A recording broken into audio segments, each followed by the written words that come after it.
আসসালামু আলাইকুম, কেমন আছেন আপনারা সবাই? তো এটা হচ্ছে টক ঝাল মিষ্টি খুবই মজার একটা আচার, লাইক ইনস্ট্যান্ট আচার। 30 মিনিটে আচারটা রেডি। এটা রোদে দেওয়ার কোনো ঝামেলা নাই, ফ্রিজে রেখে এটা লম্বা সময় খাওয়া যায় এবং এই আচারটার স্বাদে অতুলনীয়। লাইক খুবই মজার একটা আচার। আমি আসলে কি সাধারণত কোনো আচারের রেসিপি আমি জানি না। আমি এই একটা আচারই বানানো শিখছি সিদ্দিকা কবির রেসিপির বই থেকে, এবং এই আচারটাই আমি বানাই। এক এক সময় এক এক জিনিস অ্যাড করি। যেমন এইবার আমি জলপাই অ্যাড করছি, বোম্বাই মরিচ অ্যাড করছি, রসুন অ্যাড করছি। আর এখানে এই আমগুলোকে আমি খোসা সহ কেটে নিছি। একটা আমকে 4 থেকে 6 পিস করছি, এবং আমের যে আঁঠিটা এটা যখন একটু শক্ত শক্ত হয়ে যায় তখন আচার বানানো এই আচারটার জন্য পারফেক্ট। আর আমি এখানে 2 প্যাকেট হচ্ছে জলপাই নিছি। আমাদের এখানে কানাডাতে ফ্রোজেন জলপাই পাওয়া যায়, এবং এই জলপাইগুলো অনেক দাম। লাইক একটা প্যাকেটের দাম হচ্ছে $7। চিন্তা করা যায় কি দাম। মানে স্বর্ণের দামও মনে হয় এর থেকে কম। আর আমগুলোর পাউন্ড কত ছিল আমি ভুলে গেছি। লাইক $8 পাউন্ড ছিল, না হয় $12 পাউন্ড ছিল। লাইক কি বলবার, কত দামি একটা আচার বানাইতেছি চিন্তা করে দেখছেন। আমি এখানে বোম্বাই মরিচ নিয়ে নিছি, আস্ত হচ্ছে রসুন নিয়ে নিছি। অ্যাকচুয়ালি বোম্বাই মরিচগুলো এত ঝাল না। আর আমি এখানে 5 ফোড়ন আর শুকনো মরিচ নিয়ে নিছি। তো মরিচগুলোকে প্রথম আগে তেলে নিচ্ছি, কারণ মরিচগুলো ভাজতে একটু সময় লাগে। দুইটা একসাথে দিলে 5 ফোড়নটা পুড়ে যাইব মরিচগুলো ভাজা হইতে হইতে। এখানে মরিচগুলোকে কিছুক্ষণ ভেজে তারপর হচ্ছে আমি 5 ফোড়নগুলো দিয়ে দিচ্ছি, এবং এইগুলোকে ভেজে আমি গুঁড়ো করে নিব। যে কোনো মশলা ভাজলে এটাকে ঠান্ডা করে গুঁড়ো করতে হয়, নাহলে কিন্তু পুরো মিহি হয় না। তো আমার মশলাগুলো হচ্ছে টালা হয়ে গেছে। এখন আমি এই ফ্রাই প্যানে 1.5 কাপ হচ্ছে সরিষার তেল দিয়ে দিব। আর আচারের তেল মানে অন্যরকম একটা কিছু, লাইক মুড়ি দিয়ে খাওয়া যায়, আলু ভর্তা করা যায়। আলু ভর্তার মধ্যে কি কখনো ওই আচারের তেল আর ঘি দিয়ে একসাথে মিক্স করে খাইছেন? যদি না খায়া থাকেন অবশ্যই খাবেন। ডাল ভর্তা, মাছ ভর্তা, মানে আচারের তেল মানেই হচ্ছে একটা ভালোবাসা। তো আমি এইখানে 5 ফোড়ন দিয়ে দিলাম, আস্ত 5 ফোড়ন। প্রায় 1 টেবিল চামচের মতো দিছিলাম। এখানে প্রায় 2.5 টেবিল চামচের মতো আদা বাটা রসুন বাটা দিয়ে দিলাম। এখন আমি তেলের সাথে সবগুলোকে মশলাগুলোকে ভেজে নিচ্ছি। এখানে কোনো পানি দিব না, কারণ এই আচারটা পানি দিলে আচারের মধ্যে ফাঙ্গাস ধরে যাবে। সো এই কারণে আমরা পানি ছাড়া তেলের মধ্যে মশলাটা কষাবো। এর জন্য চুলার আঁচটা কমানো থাকবে, লাইক মাঝারি থেকে কমানো থাকবে, একবার বেশি কমানো না কিন্তু। এখন আমি এখানে বেটে রাখা সরিষাগুলো দিয়ে দিচ্ছি। এখানে প্রায় 1/2 কাপের মতো হাফ কাপের থেকে একটু কম ছিল সরিষা, এবং সরিষাগুলোর মধ্যে আমি একটু লবণ দিয়ে বাটছি।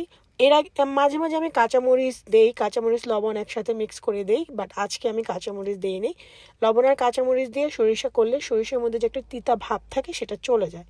তো এখন আমি এইখানে ধনিয়ার গুঁড়ো, ভাজা জিরের গুঁড়ো আর কাশ্মীরি যে চিলি পাউডারটা সেটা দিয়ে দিচ্ছি জাস্ট কালারের জন্য। আমি এখানে হলুদ ব্যবহার করতেছি, এবং এই মশলাগুলোকে আবার কিছুক্ষণ ভেজে নিচ্ছি। তো এখানে যদি আপনারা বোম্বাই মরিচটা না দেন তাহলে অবশ্যই এখানে শুকনো মরিচের গুঁড়ো দিবেন। তো আমি যেহেতু বোম্বাই মরিচ ব্যবহার করতেছি এই কারণে আর আমি শুকনো মরিচ দিইনি, এত ঝাল খাইতে পারবো না। তো আমি এখানে 1 কাপ হচ্ছে ব্রাউন সুগার দিয়ে দিচ্ছি। আর এখানে 1 কাপের থেকে কম, লাইক 3/4 কাপ হচ্ছে আমি হোয়াইট যে ভিনেগারটা এটা দিয়ে দিলাম। এখন আমি এই মশলাগুলোকে খুব সুন্দর করে ভালো করে কষায় নিব, যাতে আদা রসুনের আর যে শুকনো যে মশলা সে গন্ধটা যাতে চলে যায়। আমি এখানে পরিমাণ মতো লবণ দিয়ে দিলাম, এবং আমি মশলাটাকে সুন্দর করে কষায় নিচ্ছি। চুলার আঁচটা কিন্তু এক্ষেত্রে সেই কমানোই আছে। আর আমি আমগুলোকে দিয়ে দিছি। আমি আমগুলোকে জাস্ট একটা ধোয়া দিছি। অনেক অনেক আচার আছে দেখবেন আমটাকে মানে 2-3 ঘন্টা লবণ দিয়ে ভিজা রাখো, আবার ওয়াশ করো। এই আচারের কোনো ঝামেলা নেই। আমি এখন জলপাই দিয়ে দিলাম 3টা, 5টা, 7টা, 8, 9, 10, 11, 12, 13, 14, 15, 16, 17, 18, 19টা হচ্ছে জলপাই। আচ্ছা, আমার গণা কি ঠিক আছে? আপনারা গয়না বললেন তো। 19টা জলপাই, $15। কি দামি একটা আচার, চিন্তা করে দেখছেন? এটা তো জাদু করে রাইখা দেওয়া উচিত এই আচারকে। তো আমি এখন এই সব মশলার সাথে মিক্স করে তারপর আমি হচ্ছে আচারটাকে ঢেকে রাখছি। প্রায় 7-8 মিনিট পরে আমি আবার এটাকে নেড়ে দিচ্ছি, যাতে আচারটা না লেগে যায়। যদি আচারটা পোড়া লেগে যায় শেষ, আমার এত দামি আচার বরবাদ। আচারটা কিন্তু তিতা লাগবো, মশলাগুলো তিতা হয়ে গেলে একদম পুরো আচারটাই বরবাদ। তো আমি 5-6 মিনিট পর পরই হচ্ছে আমগুলোকে একটু ঢেকে দিচ্ছিলাম, আবার একটু নেড়ে দিচ্ছিলাম। আমি জাস্ট ওয়েট করতেছিলাম যে আম আর জলপাইগুলো যাতে সেদ্ধ হয়ে যায়। তো এই ক্ষেত্রে দেখেন আমার আমটাও অনেকটা সেদ্ধ হয়ে আসছে এবং জলপাইগুলো কিন্তু প্রায় সেদ্ধ হয়ে গেছে। এই ক্ষেত্রে জলপাইগুলোকে চিড়ে নেওয়া যেতে পারে, বাট ফ্রোজেন জলপাই ছিল তো, এই কারণে আমি আর চিড়তে পারিনি, কেমনে চিড়বো। তো আমার এখন আমি এইখানে হচ্ছে যেটা অ্যাড করব, আস্ত যে রসুন সেগুলো আমি অ্যাড করব এবং আমি বোম্বাই মরিচটা এখানে দিয়ে দিব। আমি এর আগে যখন এই আচারটা বানিয়েছিলাম আমি তেঁতুল দিছি। আমার এক এক সময় যেটা বাসায় থাকে আমি সেটাই এইখানে দিই। এর আগে কাঁচা মরিচ দিছি, এর আগে শুকনো মরিচ দিছি, মানে যখন যেই মরিচ আমার সাথে কাছে থাকে সেটাই আমি দিই। তো এই ফ্রোজেন কিছু বোম্বাই মরিচ ছিল বিধেই আমি বোম্বাই মরিচ এখানে অ্যাড করছি। তো আমি এখানে আবার পরিমাণ মতো কিছু লবণ দিয়ে দিলাম রসুন আর বোম্বাই মরিচের জন্য। তো এখন আবার কিছুক্ষণ এগুলোকে নেড়ে চেড়ে এগুলোকে আবার আমি ঢেকে দিব। এই আচারটা রসুনগুলো গলবে না, আস্তে আস্তে থাকবে, মরিচগুলোও গলবে না, আস্তে আস্তে থাকবে।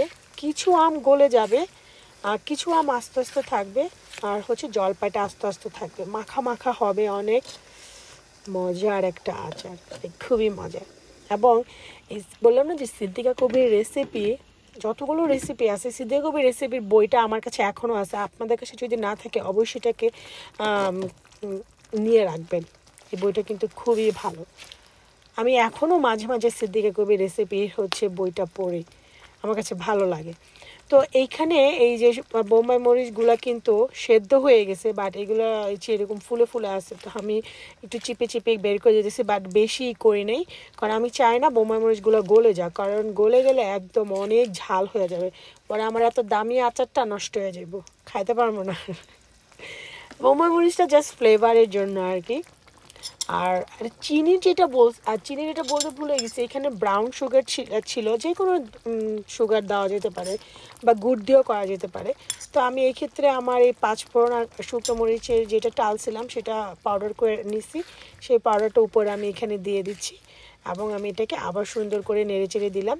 আমার আচারটা কিন্তু অলমোস্ট ডান, লাইক সব কিছু সেদ্ধ হয়ে গেছে, সব মানে সব তেল উপরে উঠে আসছে এবং আচারটা খুবই সুন্দর মাখা মাখা লোভনীয় হয়েছে।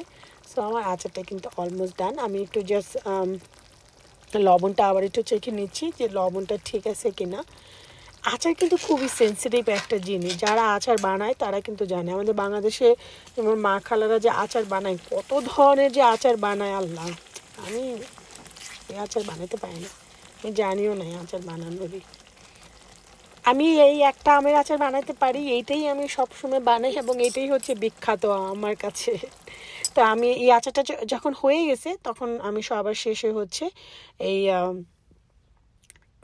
কি বলে 5 ফোড়ন শুকনো মরিচের যে পাউডারটা ছিল সেটা আবার উপরে দিয়ে দিলাম।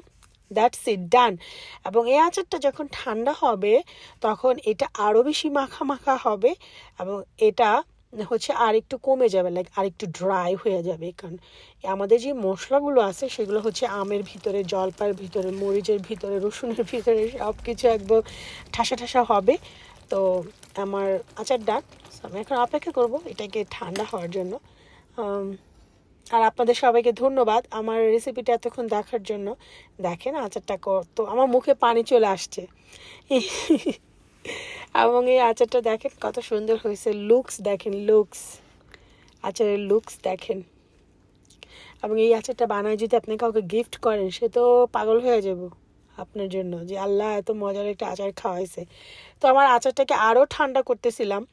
আমি এটা গতকাল রাতে বানাইছি এবং আমি আমার মানে ভিডিও শেষ করতে হবে, আমি ঘুমাইতে যাব, এই কারণে হচ্ছে আমি হালকা হালকা গরম অবস্থায় এটাকে বয়মে ভরছি এবং ভিডিও শেষ করে, লাইক ভিডিও করা শেষ তখন আবার কী করছি, এই বয়ম থেকে আবার করার মধ্যে আমি এগুলোকে ঢালছি। দেখেন ঢালার পরে এই অবস্থা হয়েছে। আমি প্রথম বয়মে ভরছিলাম শ্যুট করার জন্য, তারপর আবার হচ্ছে এই কড়াইতে আবার ঢেলে রাখছি। এটা হচ্ছে ঢেলে রাখার পরে দেখেন কত সুন্দর মাখা মাখা হয়েছে। এবং এটাকে আমি পুরো মানে রাতেবেলা এমনি টেবিলের উপরে রেখে আমি ঘুমাইতে চলে গেছি। সকালবেলা কাজে চলে গেছি, কাজের থেকে বাসায় এসে বিকেলবেলা আমি হচ্ছে এটাকে বয়ামে ভরছি একদম পুরোপুরি ঠান্ডা হয়ে যাওয়ার পরে। একদম ৩-৪ ঘন্টা পরে তারপরে বয়মে রাখতে হবে, যেহেতু আমরা এটাকে ফ্রিজে রেখে প্রায় লম্বা সময় খাবো। ৬ মাসের বেশি এই আচারটা খাওয়া যায়। আর এই আচারটা এতদিন থাকে না, অ্যাকচুয়ালি ৬ মাস থাকে না, ২-৩ মাসে শেষ হয়ে যায়। আর এই আচারটা যত বেশি পুরনো হয় তত বেশি আচারটা মজা হয়। লাইক যে কোনো আচারই যত পুরনো হয় তত মজা হয়। বাট অন্যান্য আচারগুলো কি রোদে দেওয়ার ঝামেলা আছে। আর আমাদের এখানে কানাডাতে রোদেই থাকে ৪ মাস, রোদ পামো কই থেকে, রোদ নাই। সো এই তো আচার আমি বয়মে ভরে ফেলছি, এবং আমি আপনাদের দেখাচ্ছি একটা প্লেটে নিয়ে যে আচারের যেই লুকসটা ওইটা অ্যাকচুয়ালি কেমন, যে আমগুলো জলপাইগুলো। তো এই তো। আর আপনাদের সবাইকে ধন্যবাদ আমার ভিডিও দেখার জন্য। আমার জন্য দোয়া করবেন, আপনাদের সবার জন্য দোয়া রইলো। আর আপনারা জানাবেন কেমন লাগলো আমার আচার রেসিপিটা। আর না ট্রাই করলে বুঝবেন না এটা কত মজার একটা আচার। এই তো, ভালো থাকবেন, আল্লাহ হাফেজ।